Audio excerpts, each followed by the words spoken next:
Hello, everyone.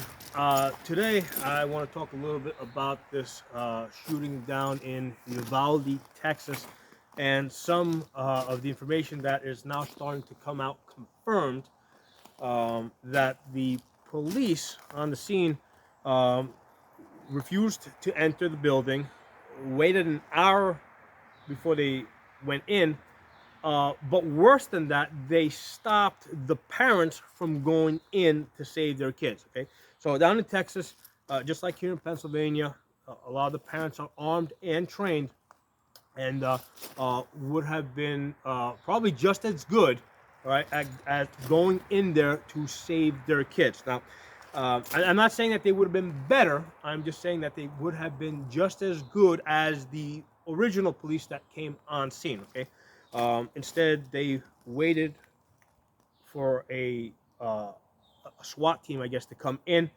Um, but here's what this comes down to. Okay, um, often in that type of situation, an imperfect reaction now is better than a perfect reaction an hour from now. Okay, so the imperfect, less trained, either original police that showed up on the scene or parents that were on the scene would have been better going in and overwhelming the shooter, then waiting an hour for the TAC team to come and for them to execute their perfect plan. Okay, and nothing against them. In fact, I hear that the local police prevented them from acting immediately. And I don't know how true that is, but that's one of the things that I heard.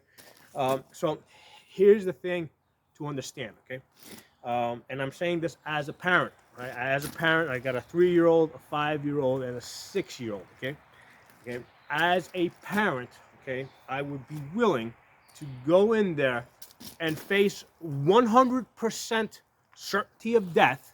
Okay, to give my children even a 1% chance of survival.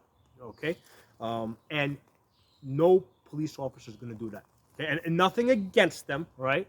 But the fact is that they're working for a paycheck, and those aren't their kids. Okay, now they would do it if that was their kids. Okay, but they're not going to do it for somebody else's kids. Now, again, I'm not faulting them because in all honesty, I will say the same thing about myself.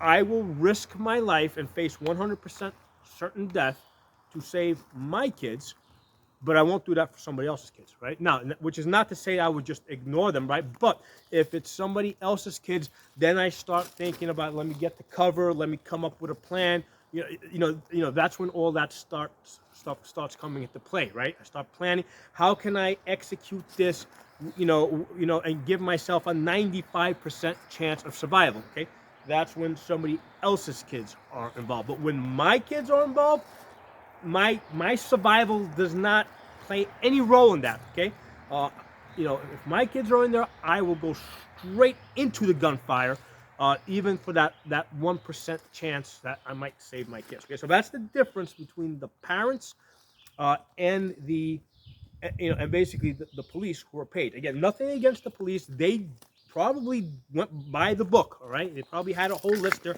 and they're going down the list. Okay, where's the negotiator? Okay, where's the floor plan? Where's the plan of the building? Where are all the exits? Where are the windows?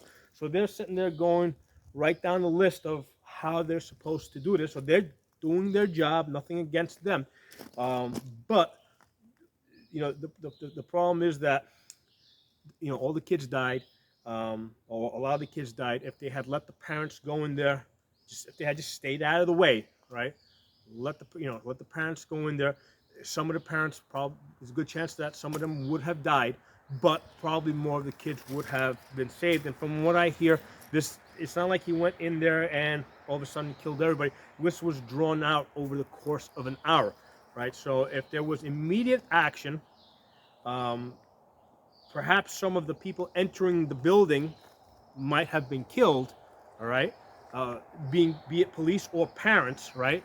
Perhaps some of the people entering would have been killed, but at the same time, more of the kids would have survived, all right? And I would prefer, all right, that the kids survive rather than the parents and the police survive in that instance. Okay, and I'm saying this as a parent. Okay, so what, I guess this all comes back down to, ultimately it's up to you and only you to protect your family. Nobody's going to do it for you. Okay, nobody is going to accept 100% certain death to protect your kids. Okay, they'll do it to protect their kids, but not your kids. Okay, and again, I'm not faulting them because I'll be, I'm being honest here.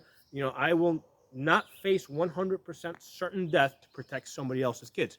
That's when I start thinking, okay, let's come up with a plan here. Where's the cover? Which is, where the, where's the floor plan? How can I enter in a way that gives me the greatest chance of self survival, right? So I can do the job and at the same time not get killed. Okay, but when your kids are in there, none of that comes into play, right? You go straight in through the front door, you charge the gunman, you take all the gunfire that you can take, and you fire into him as much as you can while you're still breathing. And you know what? It doesn't matter if you die as long as he dies too and he doesn't kill any more kids. Okay, so that's not the kind of reaction that you're going to see from a police officer, right? Unless their kids are involved. Okay, and we've all heard this before, like when it comes to combat situation, like with mercenaries, right? Most it's generally accepted that mercenaries are the first to leave the battlefield, right? When things, when it looks like things are going really bad. Okay, and I'm not saying that police are mercenaries, but just in a similar way, the mercenaries don't have a vested interest in winning. They're just there to get paid. In a similar way, the police are there to do their job. Yes, and I'm not saying that they wouldn't have preferred to save the kids, but they're not going to face 100% certain death to save the kids, and that's what it would have took, right? They needed immediate action, basically, bum rush the shooter, guns blazing, out in the open, just straight in, bam, bam, bam, bam, bam, bam, just straight in. All right, take all the bullets, keep going for as long as you can, keep putting fire. That's what it would have took to end this immediately. All right, but nobody's going to do it unless they're trying to protect their own kids. So, just want to share that with you guys. And again, it all comes down to it's up to you and only you to protect your family. Thanks for watching. I'll talk to you all soon.